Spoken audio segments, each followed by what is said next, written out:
لیکن سر انڈین کسی سے اگر آپ بات کریں، میں اس طرح کے انٹرویوز کرتا رہتا ہوں انڈینز کے ساتھ بھی، تو وہ کہتے ہیں جی کہ ہمیں پاکستان سے کبھی ٹھنڈی ہوا نہیں آئی، اور پاکستان نے پیدا ہوتے ہی یہ چیزیں شروع کر دی تھیں، پراکسی وار کشمیر میں ٹرائبل انویژن کروایا گیا 1947 میں ہی اکتوبر میں، اور جونا گڑھ کی ایک سیشن قبول کی گئی سپٹمبر 1947 میں، جبکہ جونا گڑھ کی نہ پاکستان کے ساتھ بارڈر لگتا تھا، نہ وہاں کی آبادی ہندو تھی، تو مقصد کیا تھا؟ انڈیا کے لیے زیادہ سے زیادہ پرابلم کریٹ کرنا۔ اور اس کے بعد سر اب بے شمار لوگوں نے یہ لکھا ہے کہ انڈیا کی طرف سے یہ آفر آئی کہ آپ حیدرآباد دکن کو چھوڑ دیں، وہاں سے دخل اندازی وہاں نہ کریں، کشمیر لے لیں۔ تو پاکستان کے جو اس وقت کے لیڈرز تھے، جناح صاحب اور لیاقت علی، انہوں نے کہا کہ نہیں، یہ نہیں ہو سکتا۔ تو مطلب یہ ہے کہ اب دیکھیے واجپئی جو تھے وہ بی جے پی کے لیڈر تھے، وہ لاہور آئے، بس میں چل کے آئے، اور اس کے بعد کیا ان کو تحفہ ملا؟ کارگل کا۔ اس کے بعد سر ابھی ایون نریندر مودی لاہور آئے اور ایک رسک لے کے آئے، وہ کہ ان کے بہت سے ساتھیوں نے کہا سر آپ نہ جائیں لاہور، وہ رسک لے کے آئے، اور اس کے بعد ان کو کیا تحفہ ملا؟ پٹھان کوٹ کا۔ تو سر پاکستان کو زیادہ ضرورت نہیں ہے اپنا کوئی تنقیدی جائزہ لینے کی، خاص طور پہ جب اس کی اکانومی کولیپس ہونے جا رہی ہے۔ نہیں، تنقید جائزہ لینے کی ضرورت تو ہے، بالکل یقیناً۔ نہیں دیکھیں، اول تو یہ سب جو آپ نے اس کے بارے میں بتایا حیدرآباد اور کشمیر کے بارے میں، یہ تو مجھے معلوم نہیں ہے، اس کے بارے میں میری کوئی معلومات نہیں ہے، تو میں نہیں کہہ سکتا۔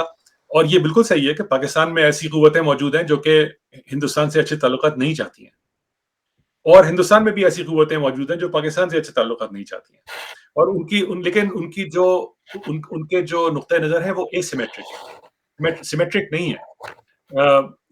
پاکستان ہندوستان سے خطرہ محسوس کرتا ہے، ہندوستان پاکستان کو ایک نیوسنس سمجھتا ہے، وہ کیونکہ ہندوستان زیادہ طاقتور ملک ہے، ہندوستان زیادہ بڑا ملک ہے، ترقی یافتہ بھی نسبتاً ہے، اگرچہ وہاں پر غربت وغیرہ بہت ہے، لیکن بہرحال وہ دنیا میں ان کا ایک بڑا مقام ہو گیا ہے، تو وہ پاکستان کو ایک نیوسنس سمجھتے ہیں اپنے لیے، اور لیکن پاکستان جو ہے ہندوستان کو اپنے لیے خطرہ سمجھتا ہے۔ تو یہ سب جو جیو اسٹریٹجک چیزیں ہیں، اس کی وجہ سے ہمارے یہاں چیزیں ہوتی ہیں، اور ہمارے یہاں جیسا کہ آپ کو معلوم ہے کہ ایسی فورسز موجود ہیں جو کہ چاہتی ہیں کہ یہی صورتحال رہے، کیونکہ اس سے وہ فائدہ اٹھاتے ہیں، اور اب ہندوستان میں بھی ایسی فورسز موجود ہیں جو چاہتی ہیں کہ یہ صورتحال رہے اور وہ اس سے فائدہ اٹھاتے ہیں۔ تو ہر طرف یہ ایک نفرتوں کا سلسلہ جو ہے یہ بڑھ رہا ہے، بلکہ صرف ہندوستان پاکستان میں نہیں، یہ تو ہم امریکہ میں بھی دیکھتے ہیں اور ملکوں میں بھی دیکھتے ہیں کہ نفرتیں میرے خیال میں اب بڑھ رہی ہیں، کیونکہ لوگ ان کو اپنی سیاسی مقاصد کے لیے استعمال کر رہے ہیں۔ لیکن سر انڈیا جو ہے لوگوں میں بنگلہ تو ایسا دیش نہیں کو، ہے، ہندوستانی پاکستانی جب ملتے ہیں ایک دوسرے سے تو ان میں تو آپس میں کوئی جھگڑا ایسا نہیں ہے، نہیں، ان میں بعض ہوں گے جو تعصب رکھتے ہیں ایک دوسرے سے، لیکن یہاں امریکہ میں مثلاً ہم لوگ تو ہندوستانی پاکستانی بہت ملتے ہیں آپس میں، اور بالکل بڑی بڑی گہری دوستیاں ہیں، بالکل بھائیوں بہنوں کی طرح ملتے ہیں، ایسا کچھ نہیں ہے کہ اس میں فرق کرتے ہوں۔ تو لوگوں میں نہیں ہے یہ اتنا زیادہ جتنا کہ حکومتوں میں، اور جو پاور سینٹرز ہیں وہ لڑوانا چاہتے ہیں لوگوں کو۔ جب لیکن ہندوستان سر سے شاعر آتے ہیں پاکستان تو بڑی آؤ بھگت ہوتی ہے ان کی، ہندوستان سے جب ایکٹر آتے ہیں پاکستان ان کی بڑی آؤ بھگت ہوتی ہے، انہیں کوئی نہیں پوچھتا، انہیں کوئی نہیں کہتا کہ آپ دشمن ملک سے آئیں۔ ہندوستان میں بھی پاکستانی جو شاعر جاتے تھے یا سنگر جاتے تھے یا میوزیشین جاتے تھے، ان کی بڑی قدر ہوتی ہے، اب بھی ہوتی ہے، اگرچہ حکومت نے ان پہ پابندیاں لگانی شروع کر دی ہیں، لیکن لوگوں میں تو بڑی مقبولیت ہے ان کی۔ جب راحت لیکن فتح سر علی خان آگے گاتا ہے تو اس کو سننے کے لیے ہندوستانی زیادہ جاتے ہیں پاکستانیوں سے۔ لیکن سر بات پھر یہ آتی ہے نا کہ انڈیا اگر پاکستان کو نیوسنس سمجھتا ہے تو کیا وجہ اس کی کیا ہے؟ انڈیا میں جو لوگ پاکستان کے ساتھ اچھے تعلقات نہیں چاہتے، اس کی کیا وجہ ہے؟ کیا یہ جو ہے جیسے بمبئی کا اٹیک ہوا، اس سے پہلے انڈین پارلیمنٹ پہ اٹیک ہوا، اس کی وجہ سے نفرت بڑی ہے یا اس سے پہلے بالکل بھی تھی؟ نہیں، نفرت تو اس کی نفرتوں کو ہوا ملتی ہے اصل میں۔ چیز یہ کہ نفرتوں کے بیج تو ہم سب کے اندر موجود ہیں، یعنی میں کہوں گا کہ میرے آپ کے اندر بھی موجود ہے۔ اگر ان کو ہوا دی جائے تو وہ آگ بھڑک سکتی ہے، وہ انگارے جو ہیں وہ دبے ہوئے، ہر انسانی فطرت ہے یہ کہ یعنی یہ ہماری فطرت صرف نہیں ہے، یہ ہمارے آباء و اجداد کی فطرت بھی تھی، سب کے انسانی تمام ایک فطرت میں موجود ہے یہ چیز کہ کسی سے نفرت کی جا سکتی ہے، لیکن سر دیکھیے کہ امکانات موجود ہیں۔ انڈیا کی سر بنگلہ دیش کے ساتھ اچھے تعلقات ہیں، وہ بھی مسلم کنٹری ہے، پاکستان کا حصہ ہوتا تھا، تو جی جی پاکستان کے ساتھ وہ کیوں نہیں اچھے تعلقات چاہتے؟ جی، مسلم کنٹری کی بات نہیں ہے میرے خیال میں، اس کا اسلام سے بہت بہت کم تعلق ہے۔ یہ مینلی ایک ایڈورسیریل سچویشن ہے کہ اب اس وقت پاکستان اور ہندوستان دونوں نیوکلیئر پاورز ہیں. اس وقت دونوں ایک دوسرے سے خطرہ محسوس کرتے ہیں کسی حد تک نیوکلیئر پاور ہونے کی وجہ سے. 3 جنگیں لڑ چکے ہیں. آپ کہیں کہ ممکن ہے آپ 4 کہہ سکتے ہیں کارگل کو اگر آپ شامل کر لیں تو اس کی وجہ سے آپس میں یہ نفرتیں نہیں ہونی چاہیے. بالکل اس میں مجھے اس سے کوئی انکار نہیں ہے کہ یہ نفرتیں ہرگز نہیں ہونی چاہیے. میں تو ہندوستان کو بھی اپنا ملک سمجھتا ہوں جیسے کہ پاکستان میں پیدا ہوا, لیکن میرے بزرگوں کی 13 نسلیں ہندوستان میں دفن ہیں. تو میرے والدین ہندوستان میں پیدا ہوئے, میرے عزیز اب بھی ہندوستان میں رہتے ہیں. تو بہت سی چیزیں ایسی ہیں, میری بیوی کا تعلق ہندوستان سے ہے, تو بہت سی چیزیں ایسی ہیں جو کہ ہندوستان میں ہمارے ساتھ مشترک ہیں ہندوستان کی, اور ہمیں یقیناً ہندوستان سے بہت بہتر تعلقات پیدا کرنے چاہیے, بلکہ میں کہوں گا اتنے اچھے کہ فرق ہی معلوم نہ ہو, تو لیکن سر وہ اس سیاسی سلسلے طور میں پہ ممکن نہیں ہے. تو سر اس سلسلے میں جو پاکستانی ڈائسپرا یا انڈین ڈائسپرا ہے, ویسٹ میں ہے, امریکہ میں خاص طور پہ, تو کیا وہ کوئی انیشیٹو لے سکتے ہیں؟ اب دیکھیے کہ پاکستان کی اکانومی جن حالات سے گزر رہی ہے, Pakistan really needs to do something on an urgent basis, ورنہ وہ جون ایلیا کا شعر یاد آتا ہے کہ میں بھی بہت عجیب ہوں, اتنا عجیب ہوں کہ بس خود کو تباہ کر لیا اور ملال بھی نہیں. اور ملال بھی نہیں. جی بالکل, ہاں, نہیں یہ بالکل آپ صحیح کہہ رہے ہیں کہ ان چیزوں کو چینج ہونا چاہیے, لیکن حقیقت یہ ہے کہ ان چیزوں کو تبدیل کرنے کا جو امکان جو ہے وہ اس وقت میں سمجھتا ہوں کہ اور بھی کم ہے بنسبت اس کے جیسے کہ آج سے 8-10 سال پہلے تھا. اور اس کی وجہ دونوں طرف کی چیزیں, دونوں طرف یہ صورتحال پیدا ہو گئی ہے کہ دوسرے ملک کے خلاف ہونا سیاسی طور پہ زیادہ فائدہ مند ہو گیا ہے, اور مفاہمت جو ہے اس کو اس کا منفی پہلو ہو گیا ہے, وہ ایک منفی چیز ہو گئی ہے سیاسی طور پہ. اور کیونکہ لیڈر جو ہے وہ تو سیاست ہی کرتے ہیں, ان کو تو الیکٹ ہونا ہے, تو نفرتوں کے شعلے بھڑکا کے الیکٹ ہونا سب سے آسان ہے. تو یہ صورتحال جو ہے وہ ہر جگہ ہو رہی ہے. اس کے پیچھے کچھ عوامل یقیناً حقیقی بھی ہیں, جیسا کہ آپ نے فرمایا کہ ہندوستان پہ ممبئی میں اٹیک ہوا, تو پارلیمنٹ پہ اٹیک ہوا. پاکستان میں بھی مختلف وجوہات ہیں جس کی وجہ سے کہ پاکستان کے لوگ یا پاکستانی اسٹیبلشمنٹ ہندوستان سے خطرہ محسوس کرتا ہے, لیکن وجوہات تو ایسی چیزیں تو دنیا کی تاریخ میں رہی ہیں اکثر. اس کے باوجود ملک جو ہے آپس میں دوستی کر لیتے ہیں, اور کم از کم مفاہمت کر لیتے ہیں. اگر دوستی نہ کریں مفاہمت کر سکتے ہیں.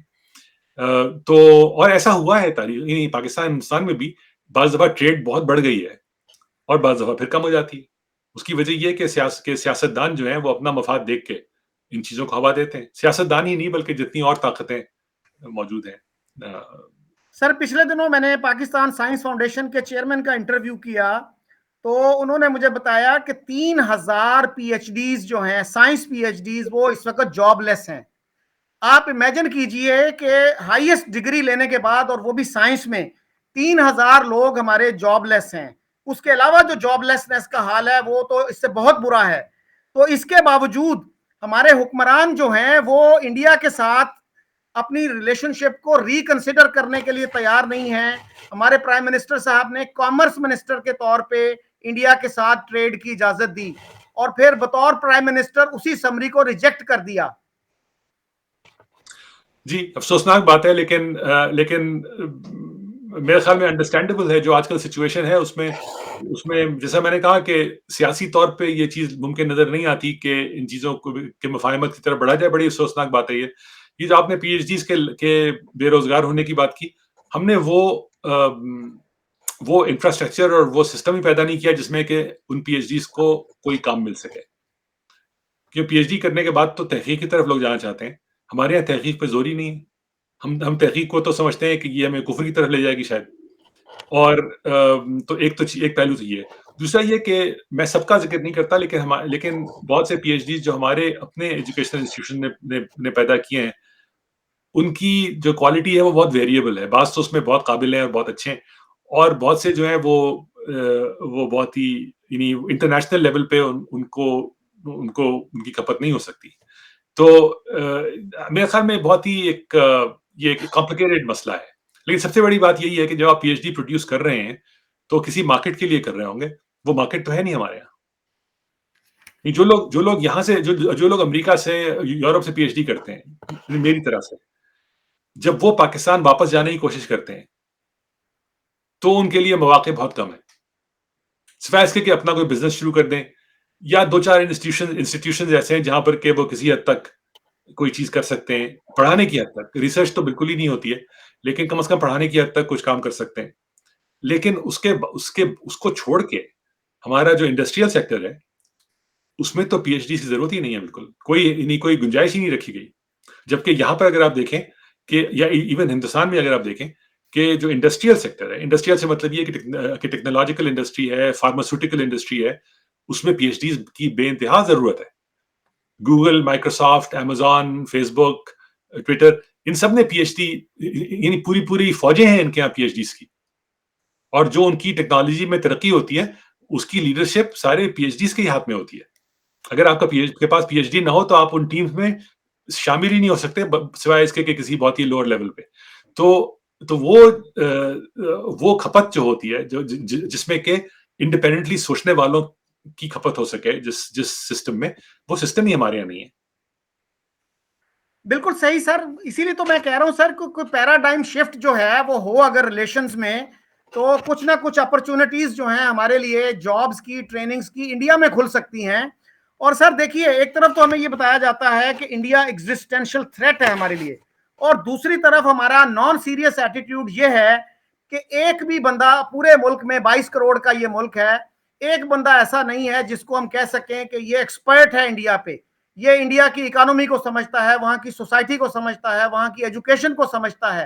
ایک بندہ سر، درجنوں تھنک ٹینکس ہیں بلکہ بیسیوں ہوں گے، ایک آدمی پروڈیوس نہیں کیا ہم نے جس کو ہم کہہ سکیں، جس کو میڈیا مانتا ہو کہ یار انڈیا کو اگر سمجھنا ہے تو اس بندے کو بلا لو، جس کو دنیا جانتی ہو کہ جی پاکستان میں ایک بندہ ہے جو انڈیا کو سمجھتا ہے.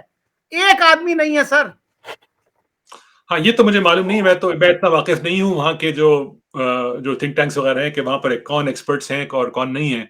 لیکن جنرلی میرے خیال میں ہمارے یہاں چند افراد کو چھوڑ کے، افراد تو ایکسپرٹ ہیں ہمارے یہاں، اور آپ کے شو پہ کئی لوگ ایسے آ چکے ہیں جو اپنے شعبے میں ایکسپرٹس ہیں.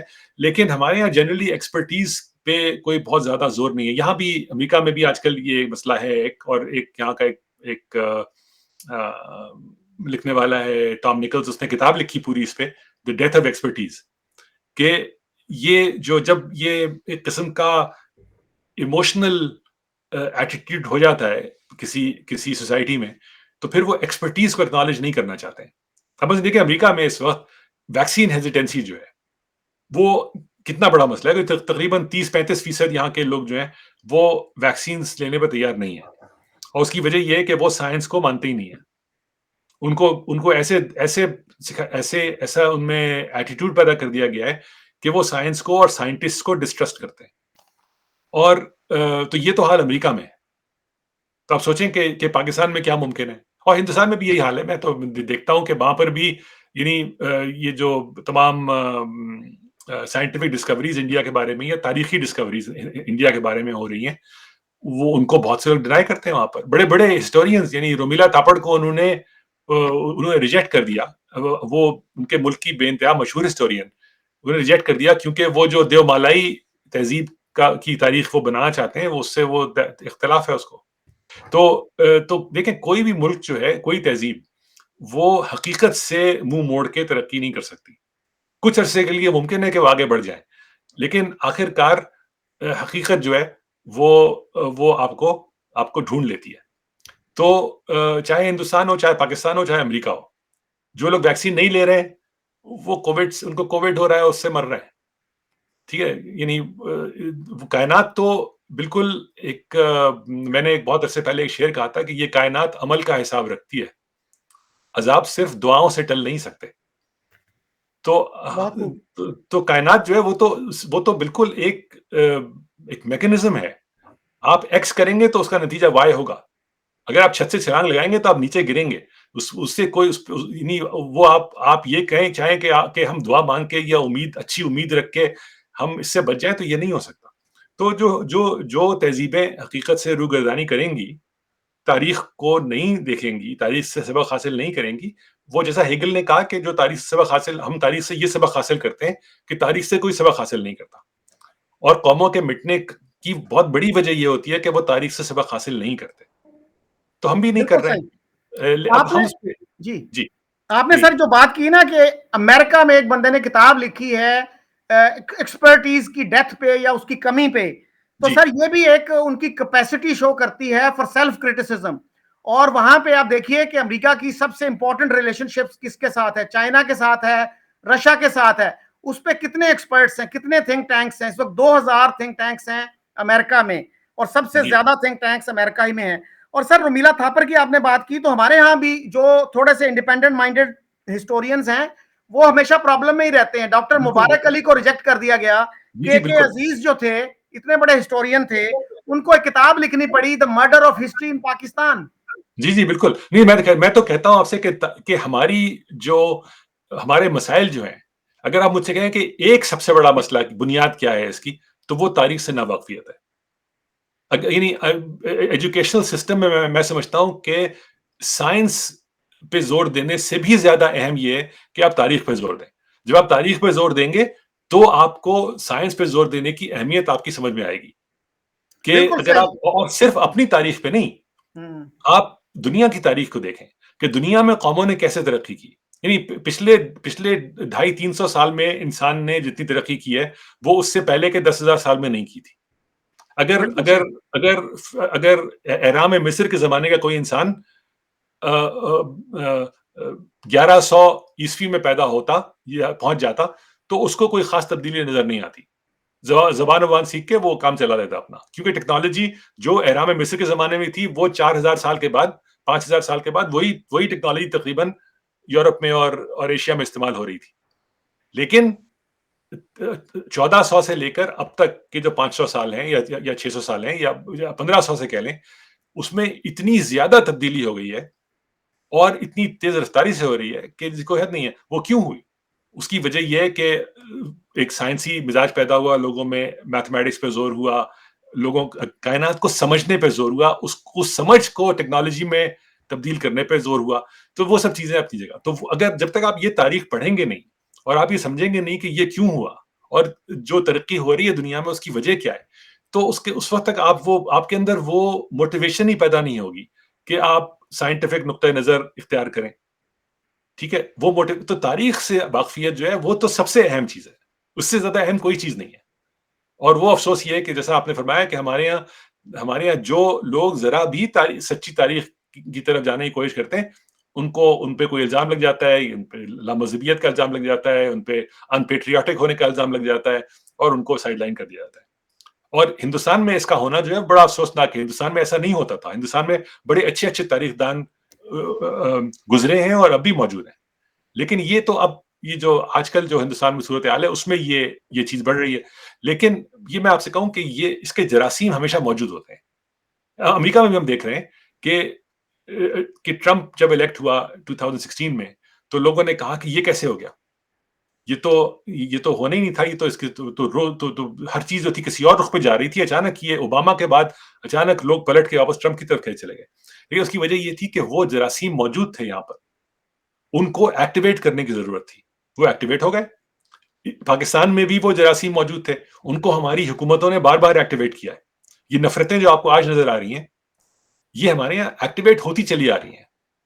رائٹ, تو 50s میں اینٹی احمدی موومنٹ چلا, اس کے بعد بھٹو صاحب تک نے ان مذہبی جذبات کو استعمال کر کے اور جمعے کی چھٹی, شراب پہ پابندی, احمدیوں کو کافر قرار دینا, یہ سب چیزیں بھٹو صاحب نے کی. وہ تو سیکولر لبرل آدمی تھے, لیکن جب سیاست میں ضرورت پڑی تو کیا انہوں نے. اس کے بعد پھر ضیاء صاحب نے جو کیا وہ تو سب کے سامنے. تو ان چیزوں کو ایکسپلائٹ کیا گیا. تو لیکن وہ ایکسپلائٹ جب ہی ہو سکتی ہیں جب لوگوں میں اس کے جراثیم, اس کی جو وہ ایک اس کے انگارے موجود ہوں, تو پھر آپ آگ لگا سکتے ہیں. اگر انگارہ موجود نہیں ہے تو پھر آگ کیسے لگے گی؟ تو وہ انگارے ہم سب کے اندر موجود ہیں, اور ہندوستان میں اب اس آگ کو ہوا دی جا رہی ہے. تو یہ سب چیزیں جو ہیں یہ تو ایک افسوسناک چیز ہے, لیکن یہ بڑی فورسز ہیں. اچھا ڈاکٹر صاحب, اس میں یہ ہے نا کہ انڈیا میں اگر ایک بندہ ایک مختلف بات کرتا ہے, ریٹروگریسو بات کرتا ہے, تو اس کو دو لوگ دوسری بات کرنے والے بھی مل جاتے ہیں. اور آج تک بھی انڈیا کانسٹیٹیوشنلی ایک سیکولر ملک ہے. ہم نے تو سر کافی عرصہ پہلے یہ فیصلہ کر لیا تھا کہ سیکولرزم جو ہے وہ ایک ڈرٹی ورڈ ہے. تو آج ہم جو ہے بڑی سیلف رائچسنس ہے ہم میں. آج ہمارے لوگ کہتے ہیں بی جے پی بہت خراب پارٹی ہے جی, یہ ریلیجن کو یوز کرتی ہے پالیٹکس میں. تو بھائی ہم نے تو 1940s میں یہ کام شروع کر دیا تھا, ہم کس منہ سے ان کو کرٹیسائز کر سکتے ہیں؟ جی جی بالکل نہیں, آپ صحیح کہہ رہے ہیں کہ ہندوستان میں پھر جاؤں گا واپس پنڈت نہرو کی طرف, کہ پنڈت نہرو اور جو ان کے رفقائے کار تھے, لیکن خاص طور سے ان کے رفقا میں بعض لوگ تھے جو شروع سے زیادہ ایڈورسیریل ایٹیٹیوڈ چاہتے تھے اور زیادہ نان سیکولر ایٹیٹیوڈ چاہتے تھے. لیکن پنڈت نہرو نے اپنی پرسنالٹی کے زور پہ اور ان کا جو قد و قامت تھا اس کی وجہ سے انہوں نے ہندوستان کا مزاج ایک خاص ڈائریکشن میں انہوں نے ڈال دیا, اور وہ اس کا اثر اب بھی موجود ہے. لیکن افسوس یہ ہے کہ وہ اثر اب زائل ہو رہا ہے آہستہ آہستہ. تو آج سے 20-25 سال کے بعد اگر ان چیزوں کو وہاں پر ایڈریس نہیں کیا گیا تو وہاں پر بھی وہی حال ہوگا جو پاکستان. بلکہ میں کہتا ہوں کہ اب تو آلریڈی وہاں پر حالات جو ہیں وہ اس طرف جا رہے ہیں. وہ فہمیدہ ریاض کی نظم آپ نے شاید سنی ہوگی, وہ جو کہ تم تو ہم جیسے نکلے. یعنی ہم تو بہت عرصے سمجھتے تھے کہ تم جو ہے وہ کسی بہتر راستے پہ چل رہے ہو, لیکن جب یہ وقت آیا تو جیسا میں نے کہا کہ وہ جو جراثیم اس چیز کے جو ہیں, جو انگارے ہیں اس کے, وہ موجود ایمبرز موجود ہوتی ہیں اور ان کو ہوا دینے کی ضرورت ہے. اچھے سے اچھا لیڈر جو ہے, چاہے وہ پنڈت نہرو ہو کوئی اور ہو, وہ ان چیزوں کو دبانے کی کوشش کرتا ہے. اور جو غیر عاقبت نااندیش لیڈر ہوتے ہیں وہ ان کو ہوا دینے کی کوشش کرتے ہیں. افسوس یہ ہے کہ ہمارے یہاں عاقبت نااندیش لیڈر ہی پیدا ہوتے رہے پاکستان میں, تو اس کی وجہ سے ہمارے یہاں صورتحال زیادہ خراب ہو گئی, جلدی خراب ہو گئی. جی آئرنی یہ ہے سر کہ ہماری ہسٹری کی بکس میں, ہماری ٹیکسٹ بکس میں آج بھی کانگریس اور نہرو اور گاندھی کے خلاف نفرت پائی جاتی ہے. ابھی تک بی جے پی کے خلاف نفرت ہماری ٹیکسٹ بکس میں نہیں آئی. تو جناح صاحب نے سر اسی پارٹی کو جس کی آپ تعریف کر رہے ہیں, انہی لیڈرز کو, ان کو کہا تھا یہ فاسسٹ آرگنائزیشن ہے کانگریس جو ہے, اور یہ گاندھی جو ہے یہ ڈکٹیٹر ہے. کانگریس جو ہے مسلمانوں کو کرش کرنا چاہتی ہے. آج تک ہماری ٹیکسٹ بکس میں یہ چیزیں پڑھائی جاتی ہیں. جی وہی تو میں کہتا ہوں کہ ہم لوگ میتھولوجیکل ہسٹری پڑھاتے ہیں نا, یعنی وہ سب چیزیں جو دیکھیں انسانی رشتے جو ہوتے ہیں وہ بڑے پیچیدہ ہوتے ہیں. جناح صاحب کے پرسنل ریلیشنز تھے گاندھی سے, نہرو سے. وہ دونوں سیاسی حلیف بھی تھے ایک زمانے میں, اور بعد میں سیاسی مخالف بھی تھے. اور کوئی انسان جو ہے اس کو دیوتا بنا لینا ٹھیک نہیں ہے. ہم نے جناح صاحب کو دیوتا بنا لیا ہے, ٹھیک ہے, اور اب ان کے منہ سے نکلا ہوا ہر قول جو ہے اس کو ہم سمجھتے ہیں کہ یہ حدیث ہے. اور لیکن سوائے اس کے کہ اگر ہماری سیاست میں وہ حائل ہوتا ہو, جو چیزیں انہوں نے کہیں مذہبی رواداری کے بارے میں, ان پہ کوئی انہیں کہتے ہیں یہ تو بنائی ہوئی چیزیں. تو آئی تھنک کہ ہر ریلیشن شپ میں آپ کو ایسی چیزیں مل جاتی ہیں. سوال یہ ہے کہ اس پہ زور دیا جائے یا ان چیزوں کو انسانی تناظر میں رکھ کے, کہ انسانوں میں آپس میں اختلافات ہوتے ہیں, انسانوں کے ایک دوسرے کے بارے میں جذبات ہوتے ہیں, وہ اس کو ایک ایگزسٹینشل چیز نہیں بنا لینا چاہیے. اس کو پالیسی کی بیسس نہیں بنا سکتے. باہمی اناد ہے یا باہمی اگر کوئی ریلیشن شپ میں مسئلہ ہے تو وہ پالیسی کی بنیاد نہیں بننا چاہیے اس کو, ٹھیک ہے, پالیسی اس سے الگ رہنی چاہیے. تو ہمارے اصل میں تاریخ پوری مکمل طور پہ اس طرح سے پڑھائی جاتی ہے, اس طرح سے پیش کی جاتی ہے کہ حقیقت تو کھل کے سامنے آ ہی نہیں سکتی. یعنی آپ دیکھیں گے کہ آپ نے بھی پاکستان میں پڑھا ہوگا, میں نے بھی پاکستان میں پڑھا. ہمیں جو تاریخ پڑھائی گئی پاکستان کی, اس میں سے پاکستان کی تاریخ غائب تھی. یعنی پاکستان بننے کی تاریخ تو کافی تھی, مولانا محمد علی جوہر اور علامہ اقبال اور قائد اعظم اور یہ سب کا ذکر تو بہت تھا, ٹھیک ہے, اور مسلم لیگ کی فاؤنڈیشن اور مختلف چیزیں. لیکن پاکستان بننے کے بعد کیا ہوا؟ کانسٹیٹیوشن بنا, ایبروگیٹ ہوا, مارشل لا لگا, ایک سال میں تین پرائم منسٹر ہوئے. یہ سب چیزیں بالکل ہماری تاریخ میں تھیں ہی نہیں, ان ٹیکسٹ بکس میں بتائی ہی نہیں گئی کہ پاکستان میں کیا ہوتا رہا. یہ بتاتے رہے کہ پاکستان میں کوئلہ کہاں نکلتا ہے اور گندک کہاں نکلتی ہے, لیکن اس کا کوئی ذکر نہیں ہوا کہ پاکستان کی اپنی تاریخ کیا ہے. یعنی میں آپ سے صحیح کہتا ہوں کہ جب میں کالج سے, جب میں ہائی اسکول سے نکلا, یعنی 12th گریڈ کے FSC کے بعد, تو اگر آپ مجھ سے پوچھتے کہ پاکستان کے سارے پرائم منسٹر کے نام بتاؤ تو اپنی معلومات کی بنیاد پہ ممکن ہے میں بتا دیتا آپ کو، لیکن جو ہمیں تاریخ پڑھائی گئی تھی اس کی بنیاد پہ میں بالکل نہیں بتا سکتا تھا، کیونکہ ہماری تاریخ کی کتاب میں سوائے قائد اعظم کے اور لیاقت علی خان کے کسی پرائم منسٹر یا صدر کا ذکر نہیں تھا، یہاں تک کہ ایوب خان آئے. ایوب خان کا ذکر بھی بہت ہی معمولی طور پہ تھا، اس وقت تک ایوب خان کی حکومت ختم ہو چکی تھی. تو ایسی تاریخ تو آپ پڑھاتے ہیں. یہ تو صرف پاکستان کی تاریخ، باقی ہندوستان یعنی اس خطے کی تاریخ اگر آپ لے لیں تو لگتا ہے کہ محمد بن قاسم ہوا، پھر محمود غزنوی ہوا، پھر مغل آ گئے اور چلیں جی قصہ ختم ہوا، پھر جنگ آزادی برپا ہو گئی. تو اس قسم کی احمقانہ تاریخ پڑھائی جاتی ہے، اور اس کی جتنی پیچیدگیاں اور جتنے اس میں بہت سے پہلو ہیں وہ تو ان کا تو کوئی ذکر ہی نہیں ہوتا. ٹھیک ہے، بالکل صحیح. تو اس کی پھر ظاہر ہے کہ ایک سطحی قسم کی فکر پیدا ہوگی آپ کے یہاں، گہرائی تو پیدا نہیں ہو سکتی پھر اس سے، اور وہ سطحی فکر جو ہے وہ اس قسم کی حرکتیں کرے گی. بالکل صحیح. اچھا سر، ہمارے ہاں ایک اور بھی جو نیریٹو ہے پاکستان کا، نیریٹو جو سٹینڈرڈ نیریٹو، اسٹیٹ نیریٹو ہے، اس میں ہمیشہ سے یہ کہا جاتا ہے کہ انڈیا کے مسلمانوں پہ ظلم و ستم کے پہاڑ توڑے جا رہے ہیں. اب تو یہ زیادہ ہو گیا ہے، لیکن 1968 میں سر بھٹو صاحب نے کہا تھا کہ ایک campaign of extermination is going on against Indian Muslims. یعنی 68 میں جب کانگریس کی گورنمنٹ تھی تو اس وقت بھٹو صاحب نے یہ کہا تھا. اور ہمارے لیڈرز جو ہیں وہ کافی ویل نون ہیں انٹیمپریٹ لینگویج یوز کرنے میں. مثلا بھٹو صاحب نے 65 میں بھی 1000 سالہ جنگ کا نعرہ لگایا، پھر 1971 میں بھی 1000 سالہ جنگ کا نعرہ لگایا، پھر اندرا گاندھی کے بارے میں انہوں نے کافی ڈیروگیٹری لینگویج یوز کی جب اوریانا فلاچی کو انٹرویو دیا. اس کے بعد جب وہ شملہ کانفرنس ہونے والی تھی تو پھر اوریانا فلاچی کو ڈھونڈا گیا، کہیں وہ افریقہ میں تھی، سفیر کی ڈیوٹی لگائی گئی، اس کو ریکویسٹ کی گئی کہ یہ چیزیں جو ہے نا نکال دو انٹرویو سے. اب بھی ہمارے جو پرائم منسٹر ہیں عمران خان، وہ نریندر مودی کو کبھی وہ فاشسٹ کہتے ہیں، کبھی وہ ہٹلر کہتے ہیں. یعنی ہمارے ہارڈ لائن قسم کے امبیسڈرز بھی، ریٹائرڈ امبیسڈرز، وہ بھی کہتے ہیں کہ ایک پرائم منسٹر کو دوسرے پرائم منسٹر کے بارے میں اس طرح کی لینگویج استعمال نہیں کرنی چاہیے، لیکن وہ نہیں سنتے کسی کی. جی نہیں دیکھیں، تو اول تو یہ کہ یہ اس پوری جو سیاست ہے اس کے بارے میں میری معلومات بہت محدود ہے، تو اس لیے میں بہت زیادہ اس پہ نہیں کہہ سکتا. بھٹو صاحب کے زمانے میں کیونکہ میں خود موجود تھا وہاں پر اور زیر تعلیم تھا اور دیکھتا تھا کہ کیا صورتحال ہے. بھٹو صاحب جو تھے، جو بھی ان میں بھائی بہت ذہین آدمی تھے، بہت ان میں آئیڈیاز بھی تھے، سب کچھ تھا، لیکن وہ اپنی طبیعت سے کبھی اپنے وڈیرے پن کو نہیں نکال سکے اور آٹوکریٹ رہے زندگی بھر. وہ ہمارے یہاں مشکل یہ ہے کہ تقریباً سارے لیڈر جو آتے ہیں وہ ان میں آٹوکریٹک ٹینڈنسیز بہت زیادہ ہوتی ہیں. وہ یعنی تو کچھ تو وہ واقعی یہ چیزیں بلیو کرتے ہیں، کچھ وہ یہ سمجھتے ہیں کہ اس قسم کی ایکسٹریم زبان استعمال کرنے سے وہ زیادہ مضبوط نظر آتے ہیں، ان کا کچھ جاہ و جلال بڑھتا ہے شاید. تو وہ چنانچہ اس قسم کی غیر محتاط زبان استعمال کرتے ہیں. ڈپلومیسی کی اہمیت ان کی نظر میں کم ہوتی ہے. بھٹو صاحب تو بڑے ڈپلومیٹ تھے، وہ تو پاکستان کے وزیر خارجہ رہے، اور لیکن وہ جو ان کا اندر کا آٹوکریٹ تھا وہ کبھی گیا نہیں. اور جب ان کو حکومت ملی تو وہ کھل کے سامنے آ گیا، اور بڑی انہوں نے انٹیمپریٹ باتیں بھی کی اور ایسی پالیسیز بھی انہوں نے باز کی پاکستان میں، جس سے پاکستان کو بڑا نقصان پہنچا.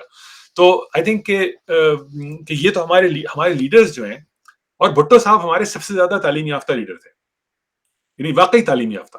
بعض لیڈر تو جو ہے وہ تعلیم انہوں نے حاصل کر لی ہے کسی طرح سے باہر کے ملکوں سے یا کہیں سے، لیکن وہ تعلیم یافتہ پوری طور پہ. لیکن بھٹو صاحب تو واقعی بہت قابل آدمی تھے، تعلیم یافتہ بھی تھے، ان کو ریکگنائز بھی کیا جاتا تھا، اور بے نظیر بھٹو بھی. لیکن وہ میرے خیال میں جو پاکستانی سیاست کا جو انہوں نے تجزیہ کیا، اس میں ان کو لگا کہ اس قسم کی زبان کا استعمال اور اس قسم کی نفرتوں کو بڑھانا ان کے لیے فائدہ مند ہے. دوسرا یہ کہ آپ یہ بھی خیال میں رکھنا پڑے گا کہ 1971 کی جنگ میں پاکستان کو تقسیم ہو گیا، اور ہندوستان نے یقیناً اس میں ایسا کردار ادا کیا جو کہ پاکستان کے لیے بے انتہا نقصان دہ تھا. ٹھیک ہے، پاکستان کو تقسیم کر دیا گیا، تو ایک فطری طور پہ لوگوں میں ہندوستان کے خلاف بڑے شدید جذبات تھے، اور بھٹو صاحب نے ان کو استعمال کیا، جس میں یعنی وہ ایک نیچرل چیز تھی. لیکن اگر کوئی سیاستدان نیلسن مینڈیلا جیسا ہوتا تو وہ کوشش کرتا کہ ان شعلوں کو دبا دے. لیکن جو ہمارے سیاستدان ہیں ان میں کبھی وہ قابلیت یا وہ تحمل یا وہ بردباری پیدا نہیں ہو سکی کہ وہ چیزوں کو اپنے مفاد سے بڑھ کے آگے دیکھ سکیں. اور چنانچہ اس کا نتیجہ یہ ہوتا ہے. یا دیکھیں نیلسن مینڈیلا جب ساؤتھ افریقہ آزاد ہوا, اتنے شدید نسلی یعنی استحصال کے بعد اور ظلم کے بعد انہوں نے آزادی. نیلسن مینڈیلا خود کتنے 35 سال جیل میں اس کو رکھا گیا بڑے برے حالات میں. لیکن جب وہ نکلا تو اس نے کہا کہ ہمیں ریکنسیلیشن کی ضرورت ہے. ٹھیک ہے, ہمیں وہ بائی گانز کا ہمیں اس کا حساب ضرور رکھنا ہے کہ یہ ہوا تھا, تاریخ میں ہونا چاہیے وہ, لیکن ہم اس کا بدلہ نہیں لیں گے. ایون پنڈت نہرو کو آپ دیکھیں کہ جب ملک تقسیم ہو گیا تو اس وقت یہ بہت ممکن تھا کہ ہندوستان میں مسلمانوں کو فوراً نان گریٹا قرار دے دیا تھا. ٹھیک ہے, آپ کہہ سکتے تھے کہ انہوں نے تو ملک تقسیم کیا, جاؤ رہو اپنے ملک میں. لیکن ان کا ویژن یہ تھا کہ نہیں, اس ملک میں جو جتنے مسلمان ہیں اور کرسچنز ہیں جو بھی ہیں سب کو برابر کے حقوق حاصل ہونے چاہیے. ہندوستان نے اس کو وہ کر نہیں سکا. ہندوستان میرے خیال میں ہندوستان بہت امپرفیکٹ ہے اس معاملے میں, لیکن کم از کم پیپر پہ تو یہ لکھا ہوا ہے, کانسٹیٹیوشن میں تو یہ لکھا ہوا ہے, یہ کم از کم ان کا ایک لا تو ہے یہ کہ ایسا ہونا چاہیے. اور یہ اس کے لیے بڑی ہمت کی ضرورت تھی, اور وہ ہمت ہمارے یہاں کسی لیڈر میں پیدا نہیں ہو سکی. سر بھٹو صاحب جو ہیں ان کا جو ہے کافی رول کہا جاتا ہے کہ 71 کا جو مشرقی پاکستان کی علیحدگی تھی اس میں ان کا کہا جاتا ہے کافی رول تھا. کہ جب وہاں ملٹری ایکشن شروع ہوا اور بھٹو صاحب جب وہاں سے آئے کراچی تو انہوں نے کہا خدا کا شکر ہے پاکستان بچ گیا. اس دن تو پاکستان توڑنے کی وہ پکی بات ہو گئی تھی, اور بھٹو صاحب جیسا ویژنری آدمی یہ کہہ رہا ہے کہ خدا کا شکر ہے پاکستان بن گیا. تو اس کے بعد سر شملہ کانفرنس جب ہوئی اندرا گاندھی نے یہ کہا جاتا ہے کہ اندرا نے کہا تھا بھٹو سے کہ بھٹو صاحب اس کشمیر کے مسئلے کو اب یہیں ختم کر دیں, اور جو آپ کے پاس ہے آپ رکھیں, ہمارے پاس ہے ہم رکھیں. تو بھٹو صاحب نے یہ سننے میں آتا ہے کہ انہوں نے کہا کہ میں اگر ابھی گیا اور میں نے یہ مان لیا تو لوگ میری تکہ بوٹی کر دیں گے, اس لیے مجھے کچھ ٹائم دو, میں پبلک اوپینین کو تیار کروں, and then we can have this agreement. لیکن وہ ٹائم کبھی نہیں آیا. اور یہی بات ایم بی نقوی نے بھی لکھی تھی کہ 65 کی جنگ میں ہم نے طاقت استعمال کر کے دیکھ لی, ہم کشمیر حاصل نہ کر سکے. اس کے بعد ہمیں یہ احساس ہو جانا چاہیے تھا کہ انف از انف, لیٹس موو آن. اور ہم اس کو یعنی سٹیٹس کو ایکسپٹ کر لیتے. لیکن کسی بھی لیڈر میں اتنی ہمت نہیں تھی. اور آج جو ہے یہ کشمیر جو ہے اٹ ہیز بیکم اے مل سٹون اراؤنڈ اور نیک, اور ہمیں سمجھ نہیں آتی کہ کیا کریں اور کیا نہ کریں. جی یہ مسئلہ تو ہے, لیکن میرے خیال میں سیاسی طور پہ آپ دیکھ سکتے ہیں کہ یہ ممکن نہیں ہے کسی بھی لیڈر کے لیے کہ وہ کہے کہ اب کشمیر کو ہم یہیں پر چھوڑ دیں. یعنی بات کو یہاں تک شاید نہیں پہنچنا چاہیے تھا. کوئی اس سے بہتر حل بہت پہلے اس مسئلے کا ہو جانا چاہیے تھا. لیکن اب جہاں پر ہر شخص اپنے کانٹیکسٹ میں بات کرتا ہے نا, تو اس وقت جو کانٹیکسٹ ہے اس میں نہ ہندوستانی لیڈرز کے لیے ممکن ہے نہ پاکستانی لیڈرز کے لیے ممکن ہے کہ وہ یہ کہہ سکیں کہ کشمیر کو ہم یہیں پر چھوڑ دیتے ہیں جہاں پر کہ ہے. اور یعنی ریشنلی ہو سکتا ہے کہ یہ صحیح فیصلہ ہو. ٹھیک ہے, اس میں مزید کچھ کرنے کی ضرورت ہوگی کہ آپ کے جو دونوں طرف رہنے والے لوگ ہیں وہ کس طرح سے آمد و رفت کریں, سب وغیرہ وغیرہ. لیکن بہرحال یہ چیز مجھے بہت زیادہ اس کے بارے میں معلوم نہیں ہے کہ کیا کیا تاریخ اس کے پیچھے یعنی جو تمام سٹیپس لیے گئے ہیں. لیکن جو بظاہر نظر آتا ہے, جو ہم خبروں میں پڑھتے ہیں یا دیکھتے ہیں, اسے یہ اندازہ ہوتا ہے کہ اب اس وقت کسی بھی دونوں طرف کسی کے لیے ممکن نہیں ہے کہ وہ اس چیز سے دستبردار ہو جائے. اور یہ ملک کرتے ہیں ایسا. بعض جو طاقتور ملک ہیں وہ تو بہت عرصے تک کر سکتے ہیں. چین جو ہے وہ تائیوان پہ اپنا اس نے حق جتایا ہوا ہے اور کبھی اس سے دستبردار نہیں ہوگا.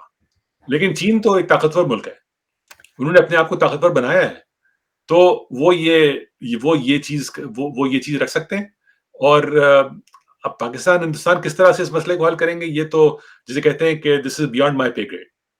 سر بات یہ ہے کہ تائیوان جو ہے اس پہ وہ اپنا کلیم رکھتے ہیں, لیکن انہوں نے اس کو اپنی کوئی obsession نہیں بنایا کہ جب تک تائیوان ہمارا حصہ نہیں بنے گا ہم تائیوان سے کوئی بزنس نہیں کریں گے, تائیوان کا بندہ یہاں آ نہیں سکتا. اور یعنی اتنا مشکل بنا دے موومنٹ کو. اب وہاں کے آپس میں موومنٹ جو ہے وہ بڑی آسان ہے.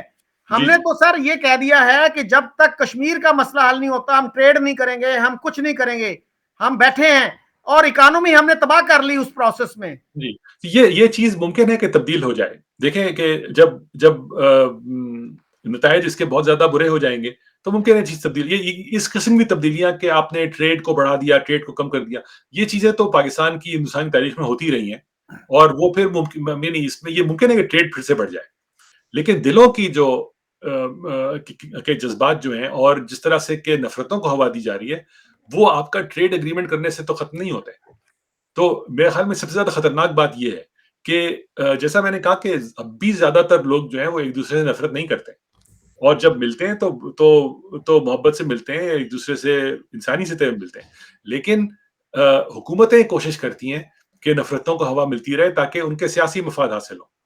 اور یہ افسوسناک بات یہ ہے کہ اس کی وجہ سے ایک طبقہ پیدا ہوتا جا رہا ہے دونوں ملکوں میں, جہاں پر کہ نفرتیں دوسرے ملک سے نفرت جو ہے وہ ان کا ایک طرح سے جیسے کہ ان کی ذات کی شناخت بن گیا ہے. کہ ہم اور آپ دیکھیں, اگر آپ سوشل میڈیا پہ جائیں اور پاکستان کا سوشل میڈیا پڑھیں اور ہندوستان کا سوشل میڈیا پڑھیں, میں دونوں بڑے غور سے پڑھتا ہوں, دونوں طرف ایسے لوگوں کی کمی نہیں ہے جو انتہائی نفرت کا اظہار کرتے ہیں دوسرے کے ساتھ. تو اب یہ ایک وہ چیز تبدیل ہونے میں بہت وقت لگے گا میرے خیال میں. لیکن سر انڈیا کا جو ہے سب سے بڑا کنسرن تو یہ ہے نا کہ ہمارے ملک میں پاکستان سے ٹیررزم نہ ہو. تو اب فالس ایکویولنس کہیں گے بہت سارے انڈینز اس کو, کہ جی انڈینز بھی نہیں چاہتے امن انڈیا پاکستان کے ساتھ, اور پاکستانی بھی نہیں چاہتے. تو سر جب تک آپ یہ کلیئرٹی نہیں رکھتے کہ ہم نے کس طرح کی ریلیشن شپ رکھنی ہے کشمیر کو, سر آپ کا میڈیا آج انڈیپینڈنٹلی اس پہ بات نہیں کر سکتے, کوئی ڈسینٹنگ پرسپیکٹو والا بندہ آپ ٹی وی پہ بلا نہیں سکتے, ایک ہی نیریٹو چلتا ہے, اور عوام کو کبھی ایجوکیٹ نہیں کیا گیا کشمیر ایشو کے حوالے سے. جی نہیں, وہ صحیح ہے کہ تو آبویسلی ہمارے یہاں کنٹرول کرنے کی کوشش کی جاتی ہے نیریٹو کو بہت زیادہ, لیکن آپ یہ بھی دیکھیں کہ وہ کنٹرول ہونے میں بعض دفعہ نیریٹو ہاتھ سے نکل جاتا ہے.